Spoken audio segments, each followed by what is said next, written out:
reporting for Women Across Media at the University of Illinois campus. This afternoon, we have several stories for you, including the Yes Men. The Yes Men are a cultural jamming activist duo and network of supporters created by Jacques Servine and Igor Vamos. Through actions of tactical media, the Yes Men primarily aim to raise awareness about what they consider problematic social issues. They do this through parody. Parody is designed to offer some sort of commentary, whether positive or negative, through the contrast between the original voice and the imitative. Parody is an imitation of the style of a particular writer, artist, or genre that is deliberate and it's an exaggeration for comic effect. The Yes Men film, a documentary shot in video diary style, follows the Yes Men's rise to worldwide notoriety for impersonating the World Trade Organization on television and at business conferences around the world between 2000 and 2002. This story is the main focus of the documentary, presented alongside vignettes about the history of the group and some earlier pranks. These parodic missions act as a reenactment for the World Trade Organization, but while making fun of them, they are sending them messages as well. Part of the joke involves putting forward incredible scenarios on behalf of the World Trade Organization. Burgers made out of human waste and economic slavery in developing nations are presented as possible and desirable results of the current World Trade Organization policies.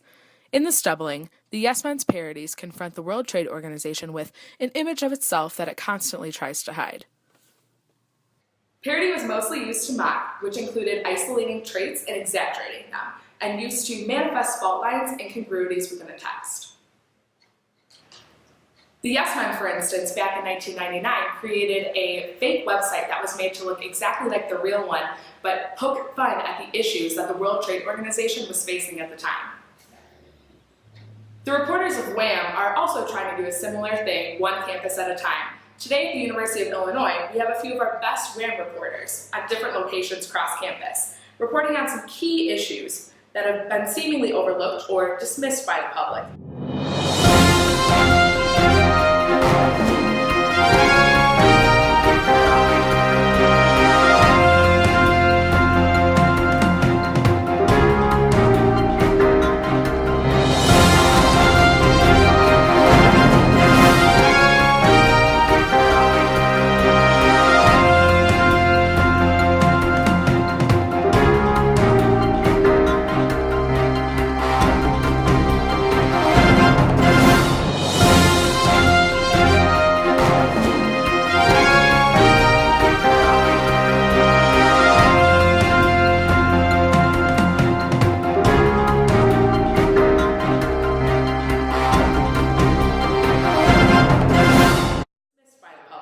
Let's start with Amy, reporting live from Granger.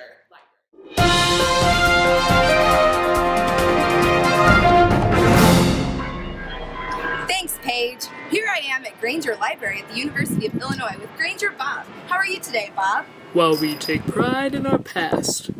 Our focus. That's great. So can you tell me the significance of the book you're reading? While we take pride in our past, our focus and commitment is to the future. That's great. That's great. Has anyone ever tried to borrow your pen or pencil over the years?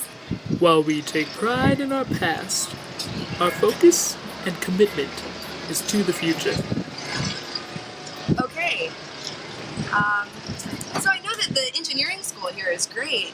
Can you tell me why there are so many potholes? While we take pride in our past, our focus and commitment is to the future. Right. I get that. But the civil engineering here is supposed to be, one of the best in the country. While we take pride in our past, our focus and commitment. So I know that you're a pretty popular guy on campus, and I've even seen that you have your own Twitter. What are your thoughts people coming to take selfies with you? While we take pride in our past, our focus and commitment is to the future. Oh, okay. Well, I think we're done here, so back to you, Paige, in the WAM studio. This is Amy reporting from Granger Library. Thanks, Amy. Wow, it is really interesting that those problems with the potholes haven't been solved with this great engineering department here at the University of Illinois. Now, let's go check in with Emily at Memorial Stadium, where she's interviewing Red Grange. Thanks, Paige. I'm here at Memorial Stadium with Mr. Harold Edward Red Grange.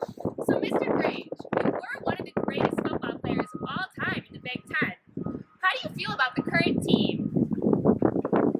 boys, they try their best. I'd help them out, but I'm kind of stuck here, so... Haha, always wet, Red. May I call you Red? Why, sure, little lady. Oh, Red, you tease. Now on to a more serious issue. It has been reported that the football coach, Tim Beckman, is the highest paid employee in university history, making $1.6 million a year. Yet the team's 2013 stats were 4 and 8. How do you explain such a high payroll for so many losses? Well, as I said, the boys do their best. But that's a lot of pressure on the coach when the team loses as painfully often as we do. It's not his fault the team isn't doing well. He's doing everything that he can. I hear a lot of that money goes to the therapy he's been in because of the emotional turmoil the losses have caused him. I see. Do you foresee any winning seasons in the future with Beckman? We'll have a winning season when I can finally move again. Well, there you have it. Iconic legend Red Grange has spoken it, and it isn't looking good for the Illini football anytime soon. Remember to show your football spirit prior to checking into Nike's brand new rebranded gear. Nike, official sponsor of the University of Illinois football. Now back to you, Paige. Thanks, Emily. That interview was very interesting with Red Grange, seeing as the chancellor happens to be on the board for Nike, and we just had this big rebranding. Very interesting. I seem to be getting some breaking news from Amy over at Granger Library. Let's check in with her. Paige, this is just in. I have some breaking news. Granger Bob isn't crazy after all.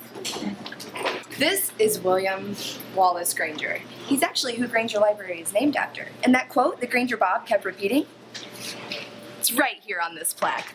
While we take pride in our past, our focus and commitment is to the future. Who knew? Back to you. Amy, well, that makes a lot more sense now. Hopefully we'll be able to get those answers at a later time. But for now, let's go check in with Anissa over at the Alma Mater on the quad.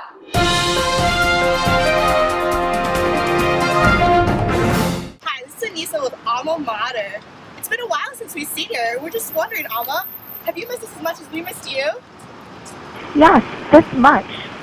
Oh, that's so sweet. That's a lot. So, Alma, we learned from another reporter, Emily, that the chancellor is actually working with Nike and is on the board with BC Banks.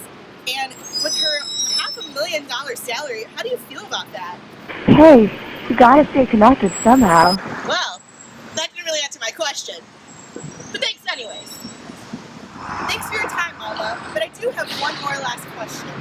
The University of Illinois, Urbana-Champaign, is called UIUC. But I'm curious, is the University of Illinois actually called University of Illinois Under Construction? Yes, but there's nothing wrong with rebuilding yourself. I agree. Back to you, Paige. Thanks, Anissa. Wow, it's great to see Alma back on campus after her very long hiatus. Wasn't she supposed to be back for the 2013 graduation ceremony? Well, at least she's going to be back for the 2014 graduation ceremony.